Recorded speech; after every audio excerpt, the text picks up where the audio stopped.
अस्सलाम वालेकुम नाज़रीन, आप देख रहे हैं प्रोग्राम गोया और मैं हूं अरसलान खालिद। आज के प्रोग्राम में जहां पर हम जो इस वक्त सियासी मंजरनामा है, जो अपोजिशन और हुकूमत के दरमियान बयानबाजी है और जो जिस तरह से अपोजिशन के तमाम तर मुतालबात हैं कि मौजूदा हुकूमत डिलीवर नहीं कर पा रही और हुकूमत अब मुस्ताफ़ी हो जाए, इमरान खान साहब मज़ीद वज़ीर आज़म न रहें, इस सारे मामले पर बात करेंगे। लेकिन इससे पहले एक मामला इस वक्त जो सोशल मीडिया पर खासा एक मौजूद बहस बना हुआ है और बहुत सारे लोग बहुत शदीद तनकीद कर रहे हैं, वो NDMA के सरबराह जनरल अफजल साहब का इंटरव्यू है, जिस इंटरव्यू में उन्होंने बुनियादी तौर पर एक जो जुमला कहा कि हमारे सिविलियन भाई उस तरह से ट्रेंड नहीं है बहुत सारी चीज़ों के लिए, और दूसरी बात उन्होंने कहीं 18वीं तरमीम का तस्करा किया, तो बहुत सारे लोगों ने इस पर शदीद तनकीद शुरू कर दी और सोशल मीडिया पर एक मुसलसल ये बहस चल रही है कि किस तरह से उन्होंने ये स्टेटमेंट दिया जबकि वो वर्दी में मौजूद हैं।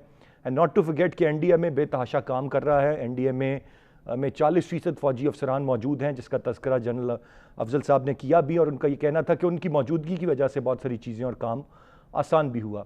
और अगर ये बात कही गई कि सिविलियन भाई बहुत सारी चीज़ों के लिए ट्रेंड नहीं है, तो उस बात का पतंगड़ इस तरह से बनाया गया कि जी सिविलियन लोगों को आप लोगों ने ट्रेंड कब होने दिया है, और फिर वर्दी में होकर 18वीं तरमीम के मुतल्लिक बात जनरल अफजल साहब ने क्यों की। As a matter of fact हम ये जानते हैं कि बहुत सारी चीज़ों में सिविलियंस ट्रेंड नहीं होते, जिस तरह से अफवाज पाकिस्तान ट्रेंड है, वो कुदरती आफात होती हैं या दीगर ऐसे मामलात होते हैं। तो रियलिटी है ये कि सिविलियंस को फ़ौज को ही तलब करना पड़ता है, कोई ऐसा संगीन मामला होता है तब भी फ़ौज की मदद ली जाती है, और पाकिस्तानियों को तमाम तर पूरे पाकिस्तान को अफवाज पाकिस्तान पर फ़ख्र है, और इसमें कुछ कहने में हर्ज नहीं कि बहुत सारी चीज़ों के लिए सिविलियंस ट्रेंड नहीं है और जो अफवाज पाकिस्तान है वो ट्रेंड है। अब सवाल ये पैदा होता है कि जितना बड़ा इसको बहस मौजूद बहस बना लिया गया या जितनी शदीद तनकीद की गई कि ये जुमला कह कैसे दिया, ये बात दुरुस्त बनती है या नहीं। मैं चाहूँगा इस पर ज़रा आज के प्रोग्राम में हम कुछ बात करें कि जब अफवाज पाकिस्तान मुल्क की खिदमत कर रही हैं, बहुत सारी चीज़ें हैं, इस कुदरती आफत में भी NDMA काम कर रहा है, तो ऐसे में यकीनन वो वर्दी में मौजूद हैं लेकिन उनका मीडिया इंटरेक्शन भी रहता है, वर्दी में मौजूद हैं लेकिन उनकी सूबों के साथ भी कोऑर्डिनेशन रहती है, और एक इदारा वो चला रहे हैं, उसकी सरबराही कर रहे हैं, तो ऐसे में वो यकीनन मीडिया को इंटरव्यू भी देंगे और कोई इतनी गलत बात नहीं जिसका इतना बड़ा पतंगड़ बनाया गया। मैं चाहूँगा इस पर हम बात करें। इसके साथ साथ इस वक्त जहाँ तक बात है मौजूदा हुकूमत की और गवर्नेंस की, तो शदीद मुश्किलात, शदीद मसाइल, कैबिनेट मीटिंग्स हो रही हैं, बहुत सारे फैसले किए जाते हैं, बहुत सारी चीज़ें कही जाती हैं कि की जाएंगी लेकिन उस तरह से अमल दरामद नहीं हो रहा। फिर 6 महीने की बात मुसलसल चल रही है, अपोजिशन अब -1 या -160 तक की भी बात कर रही है, लेकिन बज़ाहिर अगर देखा जाए तो ओवरऑल जो परफॉर्मेंस है गवर्नमेंट की वो एक सवालिया निशान है। इस क्वेश्चन मार्क के साथ ये गवर्नमेंट कितना अरसा मज़ीद सर्वाइव कर सकती है या नहीं कर सकती, ये एक इंपॉर्टेंट क्वेश्चन है, दैट रिमेन्स देयर। मैं चाहूँगा इस पर हम बात करें, और इसके साथ साथ जो अब ये कल से जो JIT का पिंडोरा बॉक्स खुला है, और उस पर भी दो मौक़िफ़, एक तरफ वो JIT जिसमें पीपल्स पार्टी के लोगों के नाम नहीं हैं, दूसरी जानिब वो JIT जिसमें पीपल्स पार्टी के लोगों के नाम है, तो वफाक और सिंध हुकूमत इस सारे मामले में आमने सामने है। मैं चाहूँगा कुछ बात हम उस पर भी करें। गेस्ट पार्टिसिपेंट्स का तारुफ कराता चलूँ। प्रोग्राम में हमें ज्वाइन किया इफ्तिखार अहमद साहब ने, सीनियर सहाफ़ी और तज्जियाकार हैं, बहुत शुक्रिया सर आपके वक्त का। सज्जाद मीर साहब हमें प्रोग्राम में ज्वाइन कर रहे हैं, सीनियर सहाफ़ी और सीनियर तज्जियाकार हैं। ब्रिगेडियर रिटायर्ड हारिस नवाज साहब हमारे साथ प्रोग्राम में मौजूद हैं, आप भी सीनियर तज्जियाकार हैं। इफ्तिखार अहमद साहब, गुफ्तगू का आगाज़ आपसे। जनरल अफजल साहब ने एक इंटरव्यू दिया, उसका एक क्लिप सोशल मीडिया पर सर वायरल है, आपकी नज़र से भी गुजरा होगा। वो क्लिप इतना वायरल हुआ कि उसके बाद इंटरनेशनल जो मीडियम्स हैं वो भी इस पर अपनी स्टोरी कर रहे हैं या बात लिख रहे हैं। कितना कुछ गलत कह दिया अगर ये कह दिया कि सिविलियन भाई कुछ चीज़ों के लिए ट्रेंड नहीं हैं या उस तरह से चीज़ें नहीं जानते, कि इसको इतनी हवा दी जाए और लोग कोर्ट मार्शल की बातें करें और इतनी उंगलियां उठाएं। How do you see this sir? नहीं, मेरा नहीं ख्याल है इस पे लोगों को इतराज़ है। लोगों को इतराज़ है उनके पॉलिटिकल स्टेटमेंट पे, उसका उन्हें हक नहीं है। Under article 244 of the Pakistan constitution, the member of the arm forces जो ओथ लेती हैं, उसमें लिखा हुआ है कि I will not engage my self in political activities. जब आप 18वीं तरमीम की बात करते हैं तो आप ये कोई ऐसी बात तो नहीं कर रहे जो आपके परव्यू में है। ये तो पॉलिटिकल इशू है, इस पे पॉलिटिकल डिबेट हो रही है मुल्क में, इस पे हुक्मरान पार्टी इसमें तब्दीली चाहती है, दूसरी सियासी जमातें इसमें तब्दीली नहीं चाहती। वो कहती हैं कि आप बताएं किस किस्म की तब्दीली हम चाहते हैं। तो उनका ये काम तो नहीं है ना कि क्या आर्टिकल 244 के तहत जो उन्होंने हलफ उठाया है उसकी वायलेशन करें। He is not suppose to engage himself into the political activities. जब 18वीं तरमीम की बात है तो इससे पॉलिटिकल एक्टिविटी, ये है लोगों का एतराज और जेन्युइन है और जायज़ है।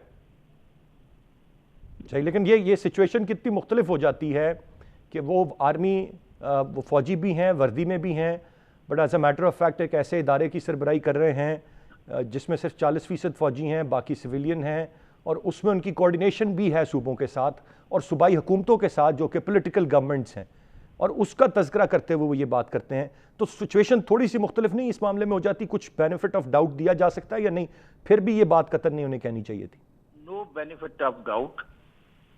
आईनी मामलात में बेनिफिट ऑफ डाउट का जब मसला आएगा तो ये कोर्ट्स का मसला है। फिर जब कोर्ट्स का मसला आएगा तो फिर यहाँ पे डिबेट होगी कि क्या एक यूनिफॉर्म में जो आदमी बैठा है उसको आर्म कोर्ट ट्राई कर सकती है, नहीं कर सकती है, या कर सकती है। तो इसलिए दूसरा लफ्ज़ इस्तेमाल किया जा रहा है। बिकॉज आर्टिकल 244 को यहाँ माने ना, तस्लीम ना करें। आपने जो सिविलियंस के बारे में कहा उनकी कैपेसिटी के बारे में जो कहा, ठीक है, उनके पास तो नहीं है, हेलीकॉप्टर्स नहीं है इतने ज़्यादा, उनके पास इतनी बोट्स नहीं है, उनके पास इतने तरबियत याफ्ता लोग नहीं है जो पानी में स्विम कर सकें, जो लोगों को पनाह दे सकें, जो कैंपिंग कर सकें। हम इस पर इतफाक करते हैं।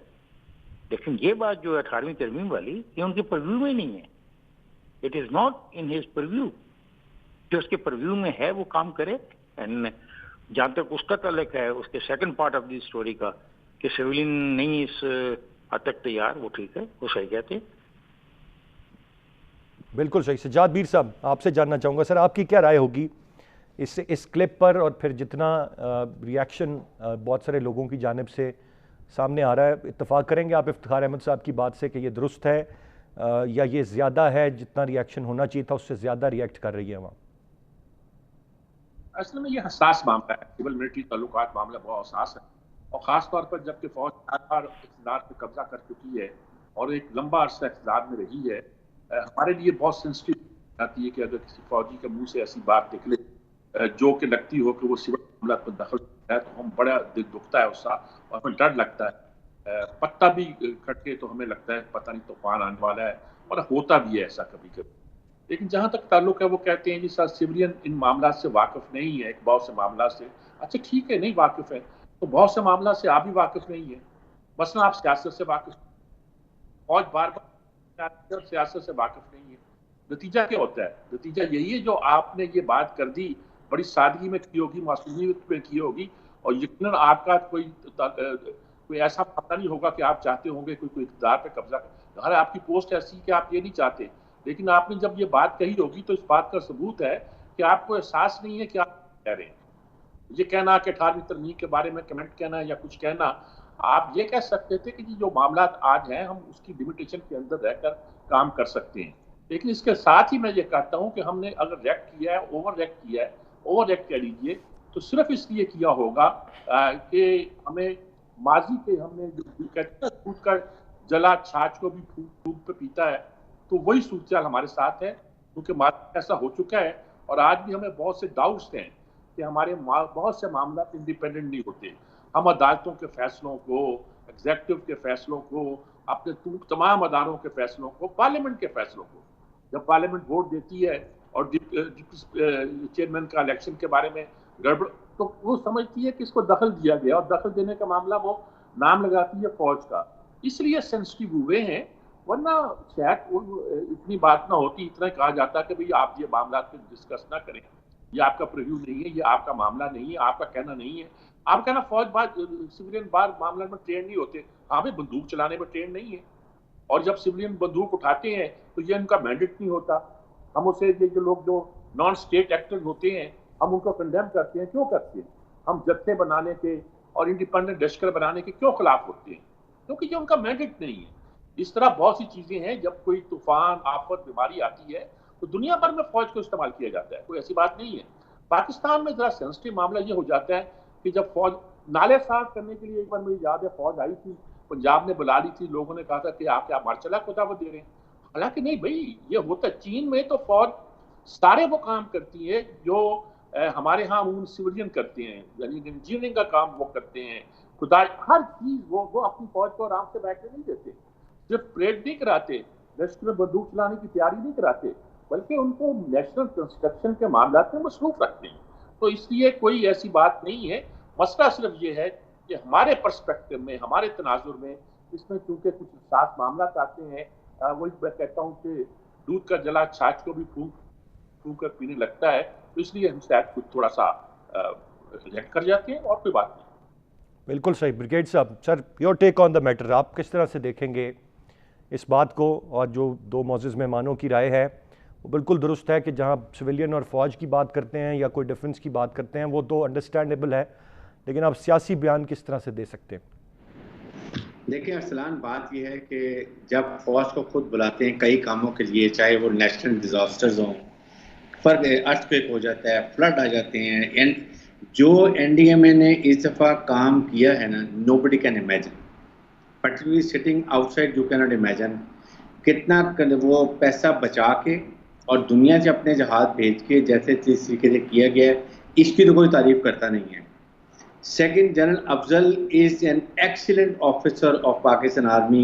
He has done tremendous job in FW और इसलिए उनको मेरिट के वजह लेकर गया कि इस मौके पे he is the one who can do it। और एक बात भी क्लियर रखें कि सिविलियन का वाकई कोई एक्सपीरियंस नहीं है इन इस तरह की चीज़ों के अंदर, जिस तरीके से उन्होंने काम किया और ट्रांसपेरेंट तरीके से किया। Nobody can raise a finger on him. ये मैं उनको पर्सनली भी जानता हूँ, मैं इसलिए बात कर रहा हूँ, अदरवाइज मैं नहीं बात करता।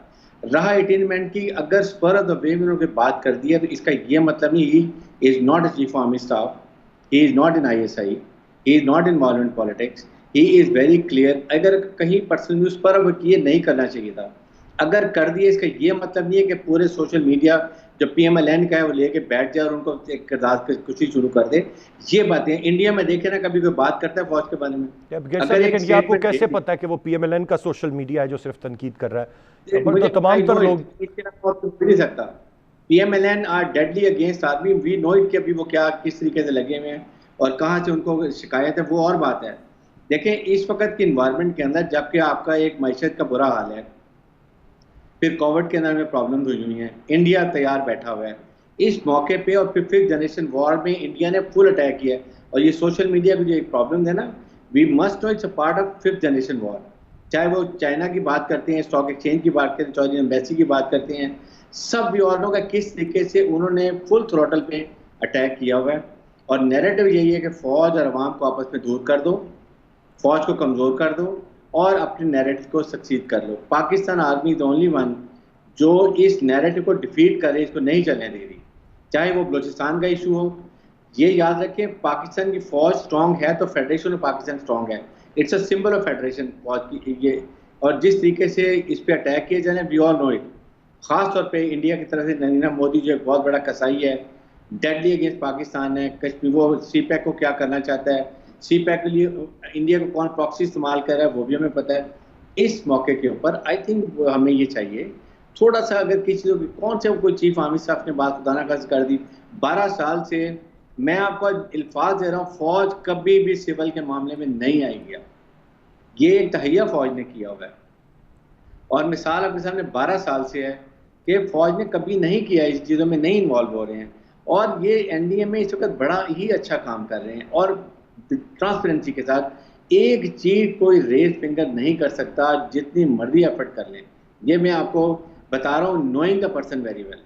और वो यूनिफॉर्म इसलिए लाई गए हैं कि चले वो उनका एक्सपीरियंस है, FW का है, पुराना है, इंजीनियर्स के हैं, ही अंडरस्टैंड कहाँ पर होते हैं, खुदा ना खास्ता जिस चीज़ों में भी he has a very good knowledge, इसलिए वो ये बात कर रहे हैं।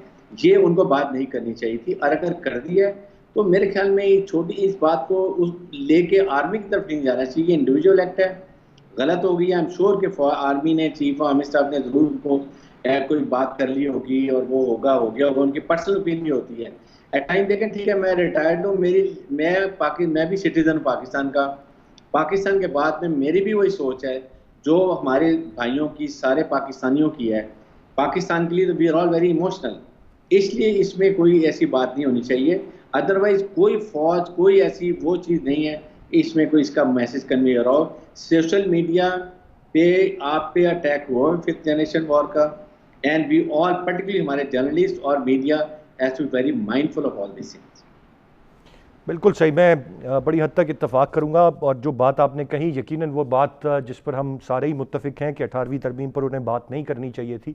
अगर उन्होंने की भी तो ये एक इंडिविजुअल एक्ट है, और इसको इतना ज़्यादा भी बहुत ज़्यादा हाइप देना और बहुत ज़्यादा इस पर तनकीद करना या अजीब अजीब मुतालबात कर देना, ये भी इस सारे मामले में बिल्कुल एक दुरुस्त अमल नहीं है। तो जो मुश्किल वक्त है, जो पेंडेमिक है, एमरजेंसी है, उसमें NDMA की जो एफ़र्ट्स हैं, जो वाजिब पाकिस्तान की एफ़र्ट्स हैं, उनको सराहना चाहिए। और छोटी मोटी चीज़ों को बाज़ुकात हमें कोशिश करनी चाहिए कि हम इग्नोर करें और उनको इतना बड़ा हम ना बना लें। बहरहाल ये बात बजा और दुरुस्त अपनी जगह पे कि उनको 18वीं तरमीम पे स्टेटमेंट नहीं देना चाहिए था। बाकी तमाम तरह उनकी बातों से इत्तफाक किया जा सकता है। आगे बढ़ते हुए इफ्तिखार अहमद साहब, मैं आपसे जानना चाहूँगा ये JITs का मामला और फिर JIT रिपोर्ट, फिर एक तरफ से एक रिपोर्ट, दूसरी तरफ से दूसरी रिपोर्ट, फिर कहा गया जी पीपल्स पार्टी के नामों के बगैर रिपोर्ट, गो कि ये तमाम तर चीज़ें, इनमें कुछ नया नहीं है। ये रिपोर्ट्स जो कल पब्लिक की गई परसों, वो भी तमाम तर रिपोर्ट्स के बारे में सब वाकिफ़ हैं, सब जानते हैं, वो तमाम तर चीज़ें भी जानते हैं, अब नाम भी आ गए। अब मज़ीद क्या है इन JIT रिपोर्ट्स में? कुछ भी नहीं है। आपका मेरा वक्त ज़ाया करने के लिए कुछ भी नहीं है। मेरे लिए तो कोई इंटरेस्ट नहीं है। किसी का नाम आया नहीं आया, मुझे क्या फ़र्क पड़ता है? ये कौम को क्या फ़र्क पड़ता है? समाज पे क्या फ़र्क पड़ता है? मेरे लिए तो कोई इंटरेस्ट नहीं है। आई एम सॉरी, मुझे तो कोई इंटरेस्ट नहीं किसका नाम आता है, किसका नाम नहीं आता। नहीं, लेकिन ये क्यों वक्त क्यों ज़ाया करने के लिए ये तमाम? मुझे क्या पता जी, मुझे क्या पता। आप भी सवाल कर रहे हैं और बहुत सारे लोग सवाल कर रहे हैं। सवाल तो हम उठा रहे हैं ना, हमने इसको इम्पोर्टेंस दिया ना। इग्नोर कर दें सर कंप्लीटली, बॉदर ही ना करें। Absolutely. What is in it? है क्या इसमें? एक आदमी है, जेल में है, पेश हो रहा है अदालतों में, उसको सजा हो जाएगी। अब सजा किस बात पे हुई? उसने हथियार किसका इस्तेमाल किया? दर्रे की बंदूक बनी थी, नॉन दर्रे की बंदूक बनी थी। दर्रे की बंदूक क्या होती है? गैर मुल्क की बंदूक क्या होती है? यूरोप की बंदूक क्या होती है? लंदन में कैसी बंदूक बनती है? अमेरिका में क्या? ये मेरा कोई इशू है? मेरा इशू है गुर्बत, बेरोजगारी, महंगाई, बैड गवर्नेंस। ये मेरे इशूज, जिनको किसी न किसी साजिश के तहत जेर बहस लाया ही नहीं जा रहा। इफ्तिखार अहमद साहब, क्या ये आपका इशू नहीं है कि 2012 में साने बल्दिया में भत्ता ना देने पर एक फैक्ट्री जला दी जाती है? उसमें किन लोगों के नाम हैं, वो रियासत को मालूम थे, भत्ते चल रहे थे, क्यों उस वक़्त रियासत खामोश रही, क्यों नहीं एक्शन लिए गए, क्यों आज एक पार्टी फिर नाम बदल कर फिर ऐवान में मौजूद है और हुकूमत की इत्तेहाद? ये मुझे कंसर्न करता है, आपको नहीं सर करता? मुझे कंसर्न नहीं करता। ये जो आपको एक पट्टी पढ़ाई जा रही है ना कि वो पार्टी नाम बदल के वहां पे मौजूद है। देखें, मैं एक ऐसी डिबेट में अपने आप को नहीं उलझाना चाहता जिसमें तलखी बढ़ जाए। जो उनको लेके आए उनसे पूछिए, किसने पाकिस्तान पीपल्स पार्टी की और JUP की वहां पे जो पोजीशन थी पॉलिटिकल, उसको खत्म करने के लिए MKM बनवाई? ये उनसे पूछें। फिर जो कुछ होना था उसी MKM के बनने के बाद होना था। पहले कराची में भत्ता नाम की ऐसी कोई चीज नहीं थी। कराची में एक्सटॉर्शन नहीं थी। कराची में इस तरह की किलिंग नहीं थी कि लोग बर्मे से सुराख कर दें लोगों के जिस्मों में। कभी न सुना गया, न आइंदा अल्लाह करे हम सुने। एक लंबी बहस है। एक आदमी है, उसको सजा हो रही है, वो अदालत के आगे पेश किया जा रहा है। ये 5-6 अदारों ने मिलकर उसके बारे में उससे तफ्तीश की, उसकी तफ्तीश है ना। उसके स्टेटमेंट्स के ऊपर हम इतनी डिबेट कर रहे हैं ना। कल वो स्टेटमेंट से इनकार कर सकता है कि जनाब ये तमाम बयान मुझे दबाव के तहत मेरे से लिया गया। फिर हम क्या करेंगे जी? तो हम इसमें जो ढूंढ रहे हैं ना, किसी हर एक को मुलव्वस कर दें। और खासतौर पर मौजूदा हुक्मरान, जिनको एक इशू बन गया है पिछले 2 साल से, वो एक इशू में है, माजी में रह रहे हैं, माजी से बाहर नहीं आ रहे। तो मेरा इशू नहीं है। एक आदमी ने जुर्म किया है, he will be punished according to the laws of the state. Pakistan के मौजूदा कवानीन के ताबे उसको और उसके साथियों को सजा मिलनी चाहिए। इसमें दो राय नहीं। मैं कोई नहीं कि मैं इस किस्म की तफ्तीशों के ऊपर, इस किस्म की चीज़ों के ऊपर डिबेट करूं, क्योंकि इसमें बड़े लोगों के नाम है, इसलिए हम डिबेट कर रहे हैं। लेकिन कत्ल कत्ल है, जुर्म जुर्म है और उसकी सजा मिलनी चाहिए। बिल्कुल सही सर, जुर्म जुर्म है, उसकी सजा मिलनी चाहिए। लेकिन इस पर हमें डिबेट नहीं करनी चाहिए, वक्त ज़ाया नहीं करना चाहिए। मैं ब्रेक के बाद सजाद मीर साहब का पॉइंट ऑफ व्यू और ब्रिगेड साहब का पॉइंट ऑफ व्यू इस मामले पर लूँगा कि आया बड़े बड़े नाम हों, बड़ी बड़ी चीज़ें हों, क्या उन पर हम डिबेट करें या ना करें। ब्रेक के बाद इस पर बात करते हैं, साथ रहिएगा।